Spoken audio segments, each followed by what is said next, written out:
Well, namaskar. Good morning to all of you logged in for uh, another of our Qualitist interview show. Well, it's not an ordinary one. Today we have a very special Qualitist whom we're interviewing. I mean, all the Qualitists are special, but for those who've been and following us on the show all this last 1 year, you've been grilled and grilled by my partner in crime, Anshuman Tiwari, and of course, we were together on this. We were together on this, and today it's Anshuman's turn. So, cutting a long story short, just to take you through what this show is all about, uh, the term qualitist, right, it came into being when Dr. Duran, a pioneer in the field of managing for quality. All of us know that the profession exists because of his pioneering work in the field, amongst, of course, the other stalwarts like Walter Schuhart and W. Edwards Deming. But Dr. Duran in 1995 uh, wrote, or rather edited, he's written and edited so many books, but his handbook and, of course, this magnum opus, A History of Managing for Quality, where he invited writers from all over the world to contribute because he wanted to show quality as it developed at different parts of the world. Towards the end of that book, he said that the future of quality, okay, and the next century is going to be the century of quality, and this century is the century of productivity. That time when I read that, I thought we were already in the century of quality. And he said that we're going to have a separate kind of a profession for quality. We call these people the qualitists. He proposed that title, and Mr. Suresh Lulla, obviously being one of his most ardent followers and students, decided to go ahead with that title, and we introduced the Qualitist title over here in our country in 2019. So ever since we have level 1, 2, and 3, and so once we started giving these the level of qualitist or the title of qualitist to the quality professionals, we decided to take this forward and have this show and interview one such qualitist every month. So it's been a year now.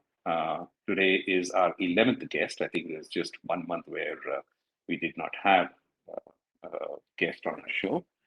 So let me introduce today's uh, co-host, Dr. Parag Vindani himself, a qualitist. Morning, Dr. Parag. You were the first qualitist to be interviewed, and today, after a year, we are going to be interviewing the person whom we always wanted to interview, right? Anshuman Tiwari. So it's going to be a great show, and along with all of us, including Anshuman, will agree, because he'll be joining us in a moment, that we over here in India were introduced and taking quality forward. I just mentioned Mr. Suresh Lulla. I often, tease him a little. I said you should be Dr. Suresh Lulla. I mean, I think he should be given an honorary doctorate for the work that he's done here in our country. So, without much Absolutely. ado, bring on Suresh Lulla, sir. No need to introduce him. We all exist because of him and his efforts here. I remember seeing him for the first time, and it was like a dream come true.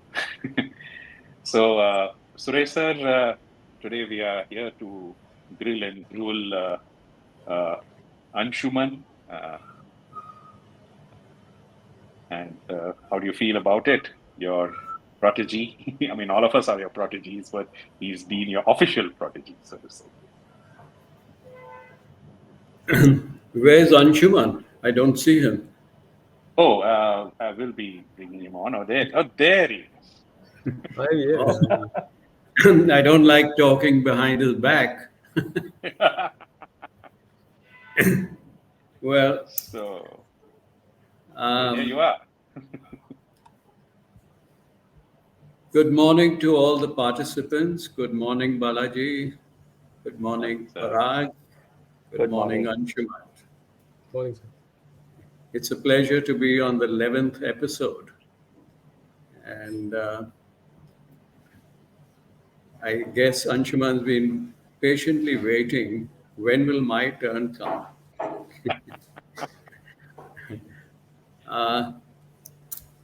I first met Anshuman, or I didn't meet, he met me, or he terrorized me in 1997. I was coming out of the car at the YB Chavan Auditorium, and suddenly a guy jumps on the car hood and stops the car. I wondered what I had done. And this guy had handlebar mustache that he kept twirling and insisted that I come for campus interviews to Somaya. I was afraid, so I agreed. And in the group session, my colleagues were with me for this campus interviews. Everyone spoke except this guy. All he did was mustache and threaten me. Who got the job? Anshuman. And we had very happy moments traveling together, learning together. I must say he's a great learner. He understands quality beyond the traditional ISO, etc. He can think reliability, he can think systems, he can think statistics, he can think people. Uh, I noticed that for several years, he focused on competencies of individuals, quality competencies to be effective. And it all culminated in, the ISO 9000 and Six Sigmas and all. He was very logical, left-brained. We traveled a lot. He slept a lot. I had to wake him up from his slumber quite often in the classroom. And that was it up to then. He focused on the 20% people who delivered 80% of quality, I think, as a strategy. That 20% in terms of competencies. In more recent years, I've seen he looked at the behavioral side of quality too. And competencies coupled with attitude make the difference. If you have the right attitude and the right competencies, you are a star, quality star in the organization. And he's working on that attitude part. He's also working on grooming the middle management who either have a good attitude or only a good attitude or only competencies. He coaches those who have the competencies. Sorry. He counsels those who have the right competencies but the wrong attitude. And he coaches those who have the right attitude but lack the competencies. All in all, He's got footprints across the organization. And we both believe that quality is a top down subject. Anshuman is really a good qualitist, and I wish him all the best in the years to come.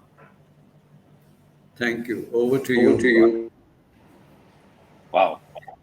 I mean, those last two sentences is something that we dream of listening to right from Suresh sir. I don't know what you're feeling, Anshuman, I'm done. but I I can can see a retire. little over the, it's in the corner of the eye. I can see a little. I can now retire. Anyway, so let's begin with this. I have to first introduce you, Anshuman, and I'm trying to do this in a very concise way because there's so much to be said. But anyway, I'll have to cover. Just tell me if I miss out on something. You're free to just add in. Okay, you can barge and say, hey, this is I know. So Anshuman is an industrial engineer from Nagpur University, and he completed his industrial engineering in 1994. Thereafter, he proceeded to obviously do an MBA. And I say obviously because I'm in the teaching profession right now, and I see a lot of engineers, mechanical, industrial, who are, and it's a good sign, they're coming to do an MBA in operations management. And he did this from KJ Somaya Institute in 1998. Thereafter, of course, he went on to join Quimpro, and he spent a good part of 8 years with Wipro before moving to Infosys, thereafter ANZ, HSBC, and then EY, Ernst& Young before now. He's with DXC Technology, and he helps the global team to help DXC deliver on its promises to customers. Anshuman, besides all this, is also a master black belt. He's a change management practitioner, and most recently, he completed a postgraduate diploma in design thinking and innovation. He very politely tells me, I'm not yet done my PhD, which means obviously he's somewhere at the back of his head to do this. Recently, he's been very, very popular on LinkedIn. He helps the early and mid-career professionals manage better. That's the name of his the site that he has on LinkedIn, Manage Better at Work. And he's been declared as a part of the LinkedIn Top Voices of 2022, and in fact part of the LinkedIn India Creator Accelerator program. So wow, we got one hell of a guest on our show. Well, he's not a guest; he's a damn host. But yeah, you can see. I mean, these are just. I think this is just the tip of the iceberg. There's a lot to probe now, and without wasting much time, let me hand it over to Parag to fire away the first question for the day. So I hope I'm audible. This has become a cliched question, but nonetheless, one has to ask it. Anshuman, welcome to the other end of the spectrum, being interviewed rather than getting on everybody's grueling things and getting nervy. Uh, I want to also sort of step back into history, and I'd probably like to give you a little open space and open time to sort of tell us about two important facets of your career, if I may call it. I would call it the in-Kim Pro and the post-Kim Pro phase of your quality journey of your life per se, because I know that working with Mr. Lula, working with Kim Pro consultants is it's something that touches you at the very core of your professional life. It changes you as not only as a professional, but it changes you as a human being. So if I were to ask you to sort of highlight maybe one or two key aspects of your life when you were in Kim Pro, which I believe is roughly 97, 98 through 2006, and then in the post Kim Pro phase, if I were to ask you what changed and what were the things that you were able to work differently, I'd just like to hear about those years, Anshuman, from you. Over to you, Anshuman. Sure. Thanks, Dr. Parag. Firstly, of course, this is a little difficult, may I say, embarrassing as well, because not used to be on this side and not used to be. at the receiving end of such accolades. But thank you, sir. First of all, the car story has more twists and turns, which I will possibly narrate at some other time.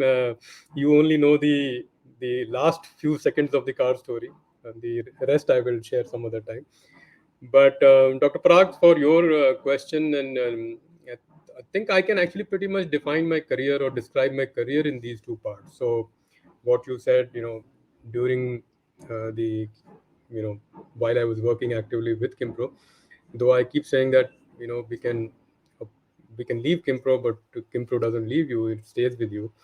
So, the key aspects, of course, is that I was very, very keen that I wanted to work with Kimpro and only Kimpro. And when I look back, it was possibly, I didn't know that time or I didn't understand that time, but it was some kind of an obsession that I was very, uh, I was determined that I will somehow find a way to work there. So, a lot of stories there, but I'll save that for someday. But I finally got, or I was successful in finally landing there. The lessons, many lessons, because for quite some time, like Mr. Luna also said, that I actually traveled with him, and we went to several clients, and I was his assistant for many years, 8 years or so, and also got an opportunity to have my own clients and grow them also.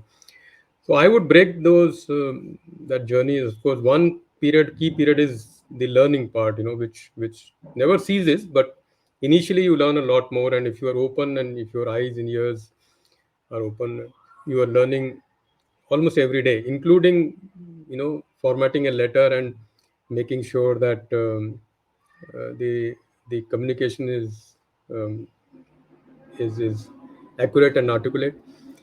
Including in those days, printers did not come with very good, I would say, guides, or so, including whether the print is aligned to the edge of the paper. I have even picked up printouts and matched the but that taught me that quality is not just what is done in the classroom or in the boardroom. It is in every situation. When you are a quality consultant, or any professional, but particularly if you're going to call yourself a quality consultant, then every living moment is actually a test. Everybody is watching you. You may not realize, but you are on test every moment. And the faster you realize this, the better. And he himself, as we all know, is an example of that. Every moment with him is a lesson that you can draw. So that was, I think, lesson number one, that if you are going to call yourself a quality professional or a quality consultant, then please be ready for every moment being an exam. And actually, initially only it feels like an exam, but sooner than later you feel that you become that person. The second was that I saw his devotion for Dr. Duran's work very early, and in a way, I modeled myself on you know if somebody can devote their lessons and learnings and teachings to a person, maybe Mr. Lulav is that person for me. So that, in a sense, became the second lesson. So that also probably explains the journey that even after actively not working with Kimpro, I have tried my best to retain that connection, because it is in only my selfish interest that I have tried to retain that connection. Those two would be, I think, primary. Others are, of course, the lessons that you learn as a quality professional. The various um, we we developed a lot of products and services together. IQM being one of my favorite ones, where the international quality maturity model we developed from literally scratch. The Six Sigma practice that we started, the Baldrige work adapted at the IMC RBNQ, and many such services. So those are, of course, the commonly known ones. So I've chosen not to elaborate on them, but the two which I described, that is one. After moving to Infosys and changing cities as well in 2006, I think that part is more described by um, there are two parts to it, that as well. One is, of course, learning to work in larger organizations, and learning from scratch, because for the first 10 years of my career I had worked in very small organization setups. Even before Kimpro, when I had a couple of jobs, they were smaller setups, so the lessons are very different. The second would be learning and realizing that everything happens with a team. Nothing really gets done as a consultant. Sometimes you get that feel that you can get many things done, but as in a corporate, you do realize that the team is important. And more importantly, I started realizing that there are many more aspects of quality management. uh, Even as quality management as a subject itself grows. So those would be two key lessons, I think. And lately, in the last 5 7 years, the the impact of technology, I would say, is the most important. So I now work primarily at the intersection of operations and technology, and that is a huge lesson which I had no idea I will be maybe 10 years ago. So that's how I can summarize, Dr. Parag. Well, thank you so much. Thank you. Balaji? Yeah, wow. I mean, you know, but I just hit the nail on the head, and of course, we were waiting for these answers. So, the learning that you got at all of your places of work. Now, I'm just taking you through, maybe the not so good times also, because it's during your failures that you actually learn even more. And I think for our much of our audience is people who are in the their 20s and 30s who are going to be getting into this field, and I'm very sure we've all faced failure, Anshuman, and in hindsight, sometimes it turns out to be the greatest learning that we've got, right? So my question to you is about that, whether it's in Wipro or at Infosys, ANZ, HSBC, or EY, what were those failures? What did you feel at that time, and what did it teach you the most? I mean, was it an epoch making? I'm very sure that these are epoch making events, right? Because they mold. So, what were those failures? Could you share some failures of yours? Well, this is very unfair question, but No, nothing because less, we all learn, right? When I say nothing less failure is. is somebody comes and says it didn't happen, and then you start thinking, and then you say, wait, this is the biggest learning I've got. So, because people outside will, the children who are now in their 20s, 30s, they will face this. And we got to let them know that it's not a failure, right? Yeah, that I So, think best is to hear it from you. Mr. Lula shared a lesson very early on about how he started Kimpro, and how almost the first 2 years there were no clients.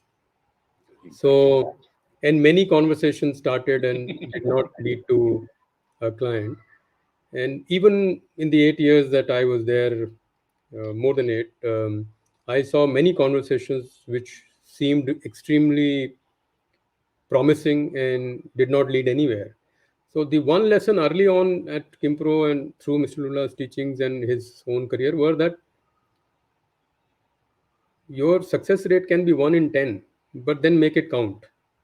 You can fail the 9 times, but the 10th that succeeds, make it count. So, and of course, the realization that these failures will be there.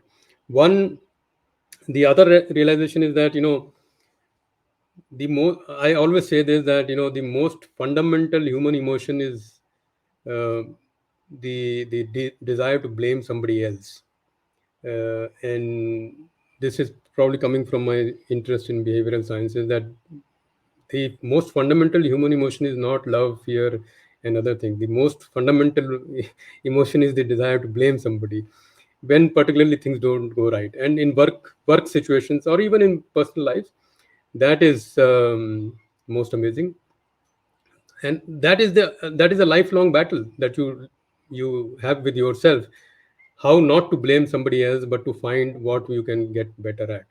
So the one incident that has not left me is probably early 2002 or 3. I think I was in charge of one convention, and this was the previous version of Qualtech events that and we had a 2 month typical run. The registrations were very poor that year, and though speakers were there, but the registration did not pick up. And one day before the event, or maybe 2 days before the event, we had to take the very difficult decision of canceling the event. And this is, and Mr. Lullah, without your permission, I'm sharing all this, but this has been a great lesson for me as well. That, and I was in charge. It was probably my first um, mega show as in charge. So that was a very difficult decision, but a right one. And he had left it to me, and that's probably why I took the decision very late, very close to the actual event. Maybe had he been in charge, he would have taken that decision earlier. But he took that risk and allowed me to make that choice very close to the event, knowing fully well that it is a reputational risk for Kimpro as well.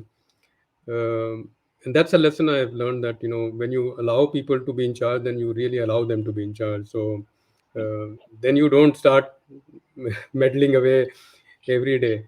It was a costly mistake, or I won't call it a mistake, but a costly lesson for all of us to learn. We lost some money as well. The hotel booking had to be cancelled. I had to go and stand at the hotel at the day of the convention, because in those days, without WhatsApp and other this thing, you had no way of informing. And one team from Udaipur, I remember, they had already left Udaipur to come to the convention, so they were all set, and the convention was cancelled.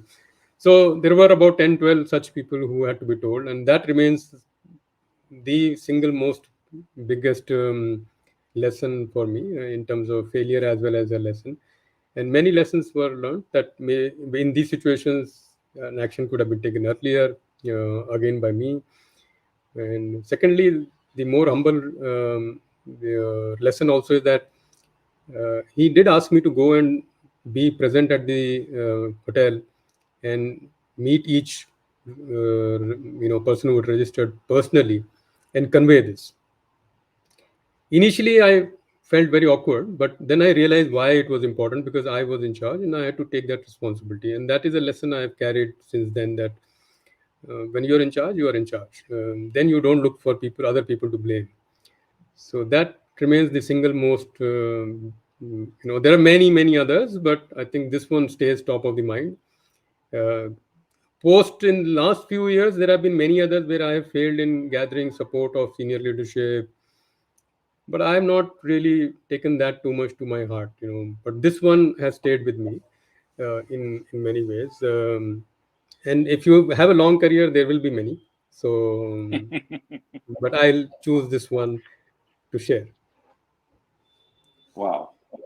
Yeah. And incidentally, Anshuman, I mean, unknown to you, but a year later, I met you after this. No, I remember It that. was The it was Duran, 2004, if you remember, which was that hotel for the Opera Dr. Rooftop. Dr. Duran Opera, centenary celebration. Yeah, yeah. I You know, remember this. somewhere, Balaji, I really feel like a kid because I started my quality journey in 2004, and healthcare is really catching up with all the other domains of industry. So I guess we still have a long way to go. So, I mean, on that point, Anshuman, I'd probably like to ask you this question. I go back to Mr. Lulla's words.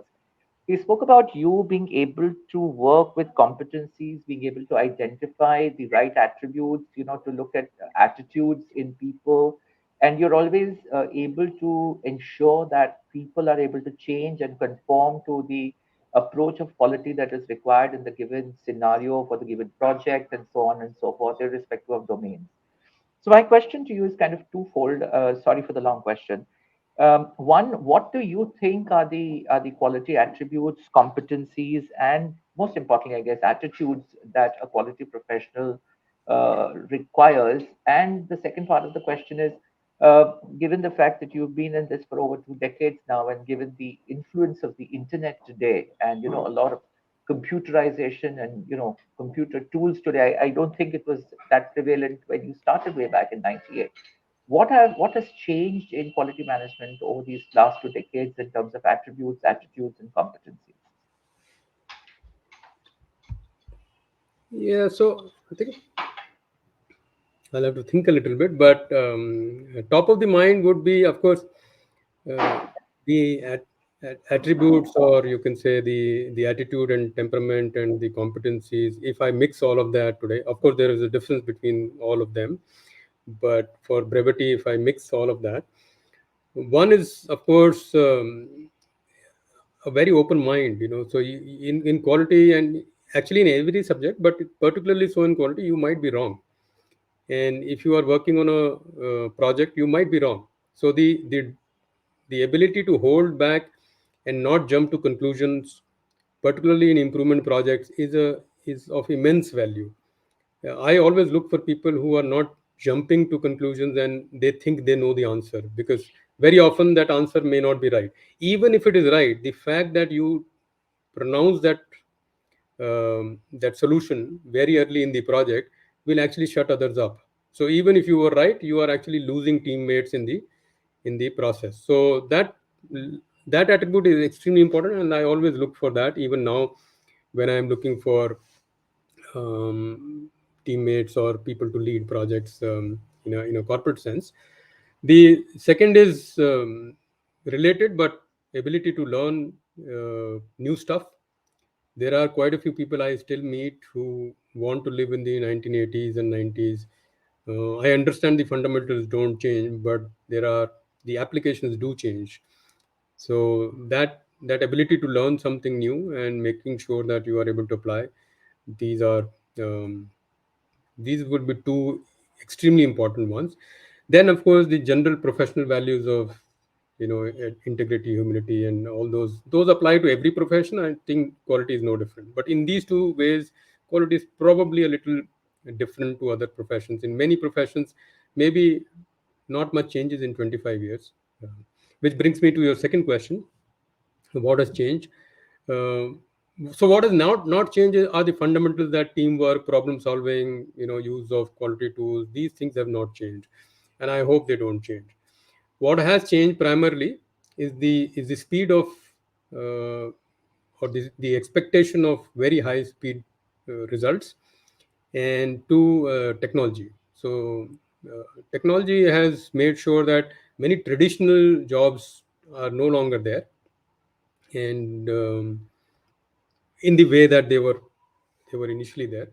And two, in many situations, technology ensure that your for example, the audit trail and other such mechanisms for a project are much more easier. Earlier, today we can, for a service industry process, we can do a process mining approach and make sure that we have all the data that is required. 20 years ago, 15 years ago, it was a project to collect all this data and make sure that we had the data. So in more tactical terms, that's what has changed. But in conceptual terms, I don't think that much has changed. So I think that's very brilliantly put, Anshuman, because essentially what you're telling us is that while earlier the chore of collecting the data to come to the problem question itself was a challenge, today at least all of that has become easier. Thank you so much. I think qualitists, young qualitists who are listening in would definitely, uh, help this out. This would help them out. I Yes, Balaji, you had a maybe yes, Anshuman. maybe Dr. Parag, I'll add a little bit to that. Along with this, also, since you mentioned young professionals, along with this, it is important to understand that while we may have a calculator with us, we must always know how to do the maths. So that is extremely important for today's quality professionals. Is that even if you have the statistical software or other stuff, if you don't know what the tool is doing, you are actually worse off than the person who doesn't have the tool, because now the tool is dangerous in your hands, because you don't actually know what it is doing. So that I would always recommend, and I always, when I conduct training programs, even now, I make sure that the concept is explained first and then the tool. So yeah, so that's something I thought I'll add. Brilliant, brilliant. Yes, Balaji. Yeah, so I think we're halfway through the show, and I was just thinking, do we have any questions that are coming in from the live audience on LinkedIn? Yes, Or, yes. Yeah, there's we there's a do? very Okay. interesting question. Yeah, so if you, I'll just jump my queue and just step in here. There's a very smart question coming No, you're not from. jumping the queue. I asked you. So, Mr. Johnny K. Joseph, who is a C-suite facilitator and a coach, actually, not the facilitator, wrong words, has a very lovely question. Can you share your thoughts on how quality in how do you get quality into executive life coaching? So Johnny is an executive coach, and this is a tough one to apply. But all quality, I would say implementations can be seen as, and Juran call it the triple rollout. That you are the supplier, you are the processor, and you are the customer as well. So if we there are some tactical processes of a coaching, uh, I would say, program, where you need to make sure that you do the first few parts correctly, you do the process correctly. So one level is tactical, where you make sure that you do the basics right, you do the logistics right, and that is sometimes indication to your coachee that this person is serious. Johnny, I'm assuming you asked this question as a coach. The second would be a little more operational, where you ensure that the interview and the discussion or the conversation covers all aspects. Third would be a little strategic, where you actually are thinking about the betterment of the coachee. So I would break it down into these three levels, like I do break down every problem. And this is also a lesson from Mr. Lula from his famous Kargil story, where he describes the difference between tactics, operations, and strategy. But I'm trying to apply it quickly to Johnny's question. The easiest one, of course, is the tactical one, to make sure that all the basics are done right, so that the the logistics are in place. Many times, we don't get an opportunity to perform because some basics failed, and then your operational and strategy will actually not have the opportunity to play out, because you failed at something very, very basic. So yeah, so that's something I can add. Any other question, Parag? Nope, Balaji. I think you have one of those difficult questions. I can see the look on your face that here it comes.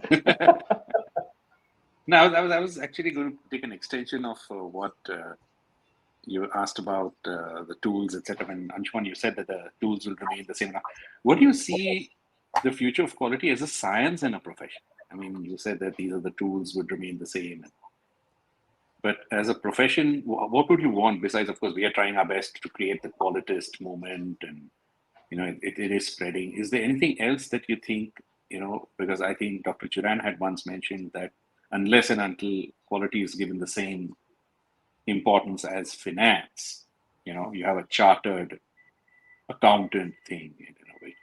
So something like, what do you think needs to be done? So I mean, I don't see myself in a position where I can influence the outcome. I can certainly ensure that the process is followed. We all can, right? So the qualitist being in the board or next to the financial person is an outcome that may happen, may not happen. I'm more interested in the journey, because that journey will make all our careers and lives worthwhile. So that's how I approach it. I've often said that the quality profession is being failed by the quality professionals themselves. So that certainly needs to change. Many professionals I meet in the quality profession have taken it very lightly. They don't see their profession as a noble one, as a responsibility. I have always lived the profession thinking that we are a watchdog to the organization first, and then making sure that we add layers to the watchdog first. So if there are quality professionals who are failing in the first duty of quality, which is being the watchdog, if we can't raise the alarm, if we can't make sure that the organization listens to poor quality situations and acts, or allows us to act, then the other layers will not happen. So it is futile to believe that we will be able to make a strategic change when we can't stop a shipment for poor quality. I'm just using a manufacturing example. This can be applied in any profession, and Dr. Parag runs a hospital. So if the nursing staff is not able to follow the protocols required for sanitizing the room and making sure that the equipment is ready, then to expect that the surgeon will always follow the protocol and everything is a little futile. May follow, may not follow, but the environment for quality is not being set up. So the environment for quality is always set up by the small things, in my view. And the small things matter, particularly in quality. The big things follow. um, the future of quality, I see definitely a role for us in green quality, if and a role for all of us in green quality, but particularly the quality professionals, because we will do well if the profession pivoted to a little green quality and encouraged all organizations to follow more sustainable practices and the likes. So, two key points to answer your question, Balaji, quickly. One is arrest the decline of the quality of quality professionals, and this program series is in a way an example of what we are trying to do to make sure that the that people in at large, involved in the quality profession realize that they have a responsibility beyond a career and job. There is a larger responsibility if you are willing to call yourself a qualitist, and so and be a role model for other younger quality professionals so that they also take this profession with the seriousness it deserves. And the second, of course, is the focus on green quality. So I would summarize it with these 2 points, Balaji. Wow, yeah, green quality.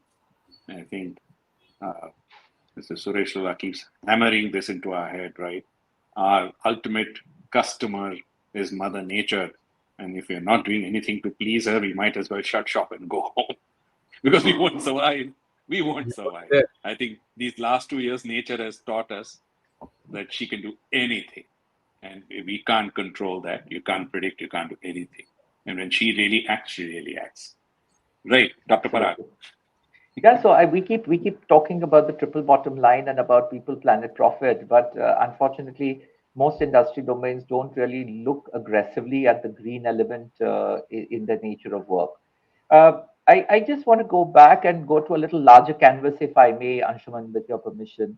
Sure. India is known to be a country of extremes in terms of both services, products, manufacturing, whatever you look at. You've got the chalta hai attitude, smaller, then there are people who are very focused on the quality of their output. And I will just go back to Minister Jaishankar's comment about a week back, where he spoke about that we don't have to either be pro-China or pro-USA. We might just turn out to be the actual third global or the second global axis in terms of a polarized world, politically polarized world. Now we also have Prime Minister's slogan of "Make in India," and I just wanted to understand your views, or what do you think India should be stationing itself in terms of quality or the quality movement, so that we're able to support this quality movement and actually become a world leader or a world number two in terms of quality output, in terms of products and services, whether it's healthcare, education, manufacturing, any domain that we might look at. What are your views on that?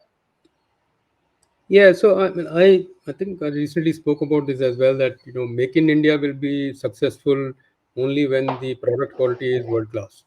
Nobody is going to accept, just because India is trying to come up in the manufacturing ladder, we will be tolerant because you can supply us anything and we will be okay. So that, I think, many people, when I speak to, in particular in conferences and all, seem to have that approach. Oh, we are trying to come up, please support us. Nobody will support you for 4 months.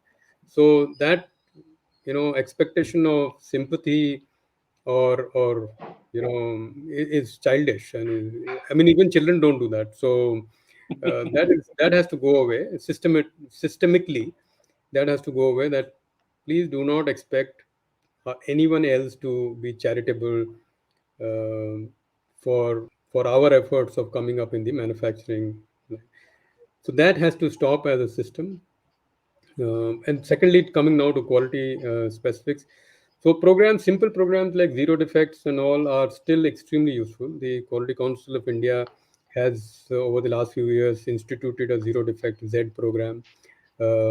Many improvements can be made, but it is still a very, very robust program at a lower MSME levels, SMSE, SM, small and medium scale level. So that I would, instead of creating a new program, I would rather encourage everybody to adopt that program. One of the fallacies across the consulting, management consulting world is that everybody wants their own framework. Uh, that may not be required. The framework is decent enough, and of course, every framework can improve. But I think that Z framework that the government um has brought in is actually working at very small levels, but deployment is not good enough. So I've seen the program. I've worked with a few people who work on the program, and I would love to encourage that. So that would be my second one. The third one would be more strategic or more large organization level, where can we make sure that quality professionals actually, or there is an interchange between various corporate functions and quality. So I would love to someday see a marketing head becoming a quality head, and vice versa. Or then there would be a real churn in talent, and maybe we will learn from each other. Because otherwise, what happens is that if a quality professional or quality head of department remains the head of department for like 10 years, complacency is bound to set in. So we won't see the same actions. Whereas somebody else from another function comes in, may bring in a fresh perspective. So these are two, three things that I can share on a quickly. I mean, without any preparation, since you didn't allow me any. So, but at top of the mind, I would say. Okay, I think, but you've rounded it off pretty well. Balaji, over to you. Yeah, so now we're coming towards the last 10 minutes. Anshuman, oh, there's a question before I ask you that. What do you say? This is from Mr. Devraj. Yeah, so He says, yeah. Devraj has a very deep question about, and Devraj himself is a Yeah. featured qualitist in this. So thank you, first of all, Oh, Devraj, for yes. attending and asking this question. Um, I won't see so many as pitfalls. I would rather invert the question and say, what impact can we make to make sure that we become CEOs? So, if we continue to look at avoiding pitfalls, we will only be looking for potholes and puddles. So, we have to look for more opportunities to make an impact. And I would certainly, and I have tried to do it in my limited way in the companies that I have worked for. That and I'm limiting this question to a corporate setup because that's where you have asked. That can we impact sales? If in an organization you can impact bringing in a customer and make that process simpler, make that customer intake conversion higher. In one project, I remember we converted the pickup rate for consumer cards. I'll not get into details, but the pickup rate is basically the bank has approved the loan and the customer picks up. So if 10 loans were approved and 5 customers picked up in that 2 day period, it is 50%, right? So our pickup rate was less than 20%, which means customers had asked for loans, we approved it, but the customer did not pick up. Now imagine the loss, right? So there is huge loss, huge sales opportunity. The customer was there. The customer has already asked for a loan, so the interest is already there, and then we don't deliver it. And through a quality improvement project, we were able to reduce or improve the pickup rate from 20 mid 20s to high 40s. You will not believe the head of retail, global head of retail for the bank, personally called us up, attended the project meeting because he said that this is the kind of project that makes us tick. Overnight, within 2 weeks, sales were up. All these were already potential sales, right? Because the customer is already there. So if we can do work in that space, the companies will listen. And if we keep doing work with some, here and there 5% improvement in delivery and this kind of stuff, that is not going to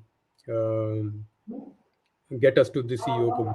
So I would limit my answer, Devraj, to this simple one, that the we have to make an impact at where the company benefits, which is sales.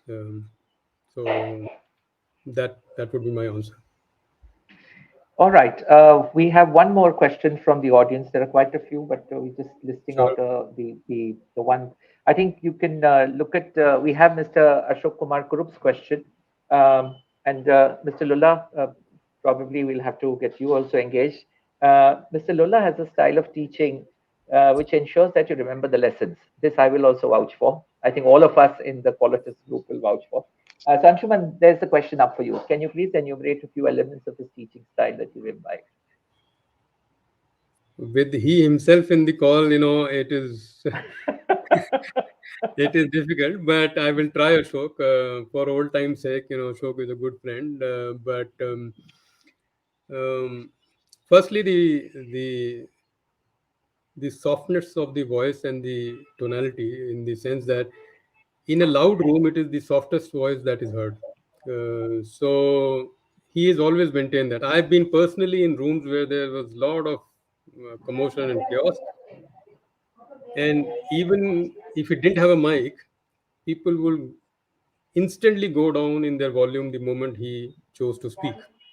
So I don't know whether it was deliberate strategy, natural gift, parental genealogy, or whatever it is, it works, right? So in situation, I'm not blessed with a soft voice. In fact, I keep getting told that I have too harsh and loud voice. But whenever confronted with a situation where I'm not being heard, I actually soften my tone, and that lesson I can certainly attribute to Mr. Lulla's teachings, that you go quieter, softer, yet quieter, softer, you will be heard better.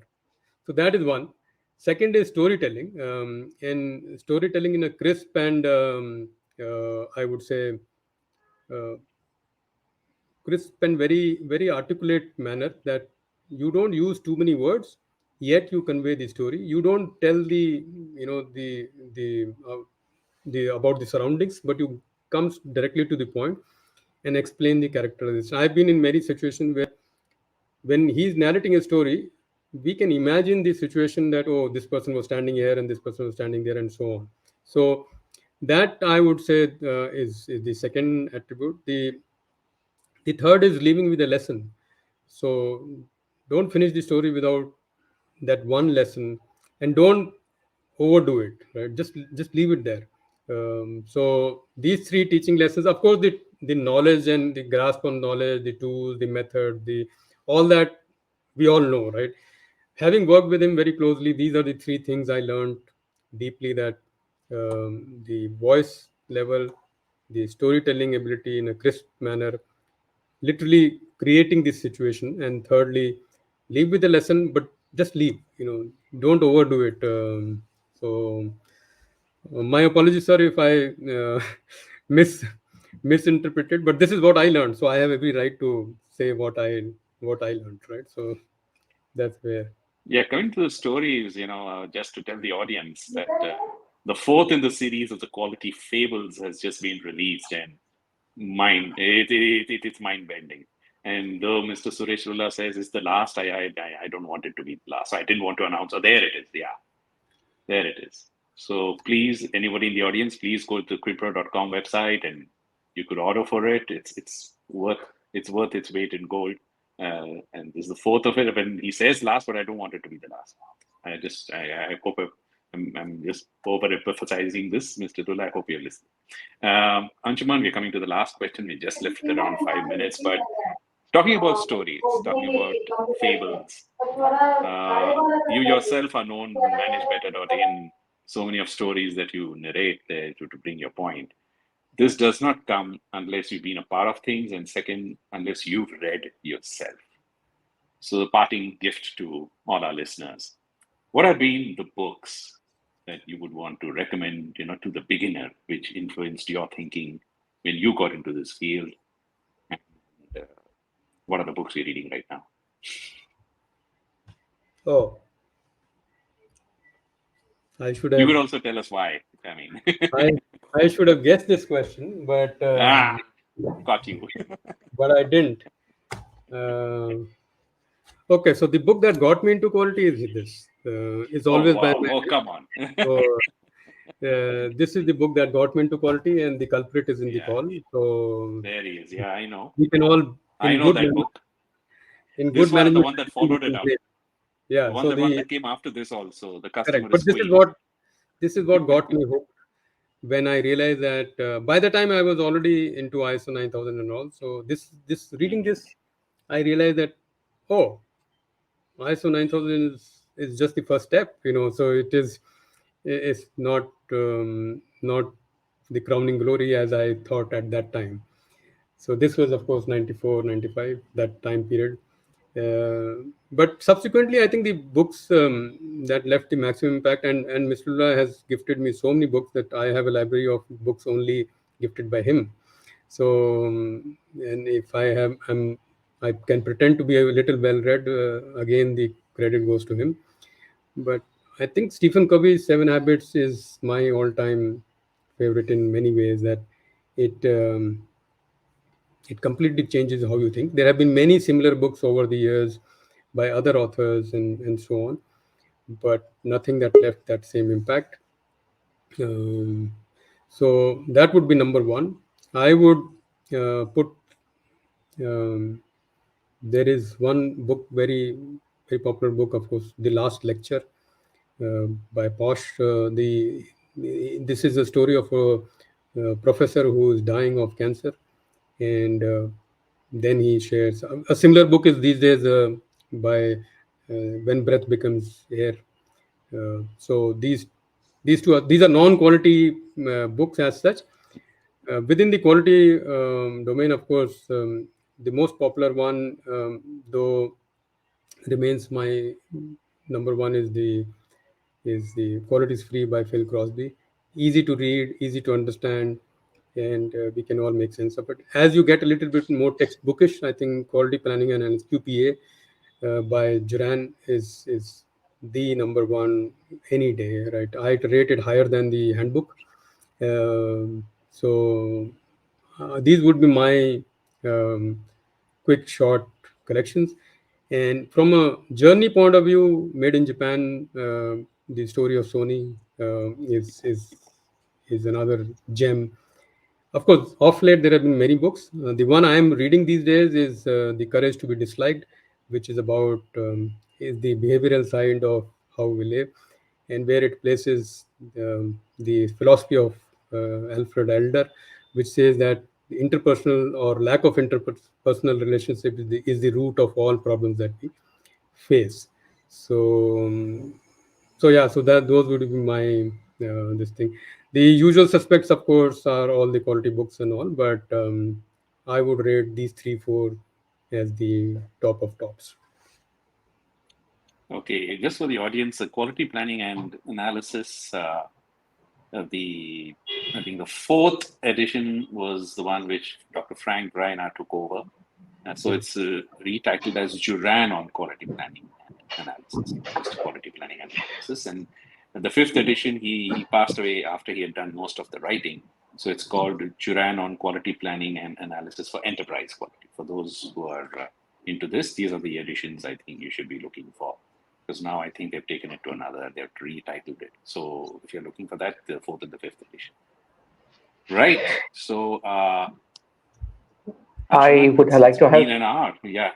Go on. I'd like to pop in one more question, considering that we have 2 minutes on the hour. Anshuman, I come from a background of healthcare, as you know, and we've tried to get a little bit of quality in our operations and stuff. But I don't know about other domains, but especially in healthcare, we've always had this question: is quality a profit center or a cost center? And if you could give me, some light to take back to my colleagues in healthcare as to why do you think quality is a cost center or a profit center? That would help. I would put it as a excellence center because, Okay. but leading to because there will be some cost at times. As long as you don't see it as cost but as investment, it will be nice, and that investment will certainly turn into profit.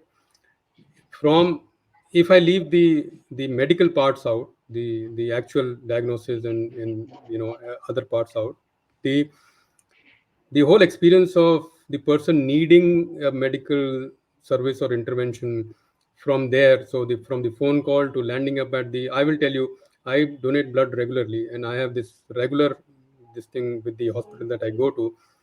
The parking place for the person who's donating come to donate blood is the farthest. In the after you have donated blood, you have to walk the entire half a kilometer to get to your car, and then the fellow will give you an extra ticket because you obviously took the. So I actually, I'm a firm believer that you don't get quality unless you complain. So I actually complained. I said, look, I thought I should at least get a thank you if I'm coming to donate blood. I'm not seeing expecting anything in return. The hospital, to its credit, actually came up. The administrator came up and ensured that my ticket was waived off, and in future also they have done. I think they as a policy that they have now done so for anybody coming to. This is an example of how hospitals can actually welcome Yes. the customers or the guests. And going on, so for the post operative or post medical care stuff as well, and all of us have had situations where either us or somebody in the family has had to go through that. If you can make that process simpler, that is a lot of joy. So if, from my view, see, nobody wants to go back to a hospital, but we can certainly refer other people whom we know. And True. if we see a hospital as a business enterprise, profit is a motive. May not be primary motive, but it is a motive, and that only comes when we are able to bring more customers. So I would think at the non-medical processes, if we can simplify and make sure that they are easy on the customer or patient, that would go a long way. Would be my simple answer. And Atul Gawande's checklist manifesto book, Manifesto. yeah, would be Yeah, a mandatory reading. absolutely. Thank you very much, Anshuman. Balaji, over to you for closing remarks. Well, yeah, so that is it. It's been 62 minutes of questions. We decided to try to be as brief as we could, but I think I have no regrets. I think we covered whatever we wanted to. Though it's always never complete, there's so much more Anshuman would have to share. But if you want to listen to him, you want to learn more from him, you have managebetter.in. You can go to his website. He has a podcast going there. And now, of course, with the LinkedIn Accelerator program, he's been doing some special shows for LinkedIn. So you could log in there too. For quality related literature, consultation, teaching, you can go to quimpro.com. You have the man himself, Mr. Suresh Lulla, right here. Very, very wonderful, competent team that goes along with him, and all his books, especially the Quality Fables. You know, they're a good place to start.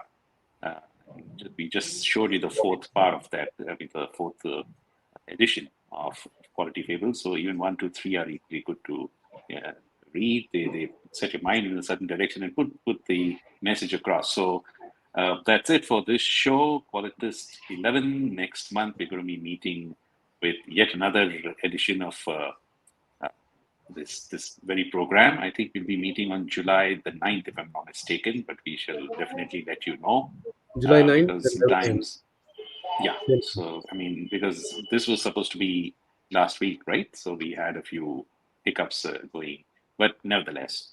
And before we close, I'd like to also thank Dr. Parag for filling in. It was originally we had Mr. Suman Sood, but he was traveling, and then we said who would fill in, and there you go, Dr. Parag had to come in. So Very, thank you, very, very Parag. big shoes, Balaji. Very big shoes to fill. First Anshuman, then Suman. I think thank you very much, Mr. Lulla, for the honor. And of course, we all thank Mr. Suresh Lulla for giving us this platform. And I hope this goes from strength to strength. I think we're also starting something new where we're having a monthly quality meet on Zoom, June 25th. Of course, we'll be uh, told about this. We'll send you out the invites very quickly, very soon. So that's it for this program. We hope you had a great time, a learning time from Anshuman. Like I said, it's never complete. And one of the biggest compliments he got before the show began itself was from Mr. Suresh Lulla, that he's always been a learner. And we all are learners here. We all love to learn, and that's what connects us. So thank you very much, the audience, for sending in your questions. We're quite sure there are many other questions which are there, and we make sure that they're sent to Anshuman separately so he can answer to you personally if the need be. So thank you very much, everybody. Thank you. And we'll definitely meet next month. Thank you. Thank you, everyone. Thank you, everyone. Thank you. Sir. Thank you very much. Bye-bye.